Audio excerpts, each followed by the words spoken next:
오랫동안 검사로 범죄자들을 단죄하기 위해 법원을 찾았던 우병우 전 청와대 민정수석이 오늘은 피의자 신분으로 법원 포토라인에 섰습니다. 최순실 국정농단 사건 관련 직권남용 등 혐의로 영장 실질심사를 받기 위해서입니다. 그러나 여전히 우 전 수석은 고압적인 태도를 숨기지 못했습니다. 불편한 질문을 던지는 기자를 아래 위로 훑어본 뒤 한동안 쏘아보는 행동을 되풀이했습니다. 지난해 11월 검찰에 소환됐을 때 소위 레이저 눈빛으로 기자를 째려보는 행동 때문에 지탄을 받았던 것과 조금도 달라진 게 없습니다. 구속되시면 마지막 인터뷰일 수도 있는데 한마디만 해주십시오. 영장에 적시된 우 전 수석의 혐의는 직권남용과 직무유기, 특별감찰관법 위반, 국회 증언불출석 등 4가지입니다. 직권남용은 고위공직자에 대한 인사검증 등을 담당하는 민정수석 자리에서 문화체육관광부와 공정위, 외교부 인사 등에 부당하게 개입한 혐의입니다.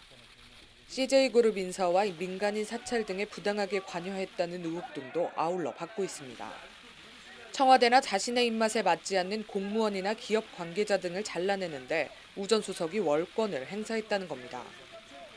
직무유기는 최순실 씨의 국정농단을 알면서도 이를 묵인 또는 방조, 나아가 비호했다는 혐의입니다. 또 최 씨 주도로 설립된 미르 K스포츠재단 불법 모금 의혹 등에 대한 이석수 대통령 특별감찰관의 내사를 방해하고 특별감찰관실을 무력화시켰다는 것이 특별감찰관법 위반 혐의입니다. 종합하면 우 전 수석이 민정수석 위치에서 최순실 씨의 국정농단을 비호하거나 국정농단에 방해되는 걸림돌을 치워줬다는 것이 우 전 수석이 받고 있는 혐의입니다. 그러나 우 전 수석은 일관되게 최순실을 모른다고 주장해왔습니다. 여전히 아직도 최순실 씨 모르십니까?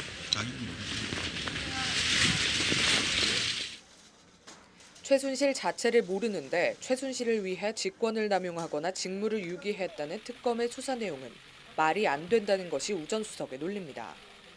몰라서 못 막았을지는 몰라도 최 씨의 국정농단에 동조한 바가 없고 드러난 사실관계는 정상적인 업무 수행이었다는 주장입니다. 관련해서 최 씨 조카 장시호 씨가 촬영했다는 최 씨의 포스트잇 메모가 우 전 수석과 최 씨의 관계를 입증할 결정적 증거, 이른바 스모킹건이 될지 관심이 집중되고 있습니다. 특검이 입수한 이 메모엔 이철성 경찰청장의 인사기록 카드 등 대외비 문서들과 함께 민정수석실로 보내라, 추천 중 등 최 씨의 자필 메모가 적혀 있는 것으로 전해졌습니다. 우병우 전 민정수석의 영장 피의 사실은 현재 4가지 제명으로 되어 있습니다. 그 중에서도 아마도 그중에서 직권 남용 부분이 아마 중요한 쟁점이 될 것으로 알고 있습니다. 그리고 구체적인 직권 남용 혐의가 무엇인지, 그리고 나머지 제명에 대한 구체적 피의 사실이 무엇인지에 대해서는 잘 아시다시피 그 피의 사실 관련해서 현 단계에서는 특별히 말씀을 드릴 수 없다는 점도 양해 바랍니다. 최 씨의 국정 개입을 제대로 막지 못해 죄송하다면서도 일관되게 최 씨를 모른다며 직권남용 등의 혐의는 부인하고 있는 우 전 수석. 우 전 수석의 장모와 최 씨의 친분 관계 등을 감안했을 때 우 전 수석이 최 씨를 몰랐을 수 없다는 특검. 이른바 소년급제라고 불리는 사법시험 최연소 합격 기록에 엘리트 검사 출신인 우 전 수석과 이재용 삼성전자 부회장에 이어 우 전 수석도 반드시 구속하겠다는 특검의 진검승부. 구속이냐 기각이냐 여부는 오늘 밤 늦게 결정될 것으로 보입니다. 법률방송 뉴스 김경입니다.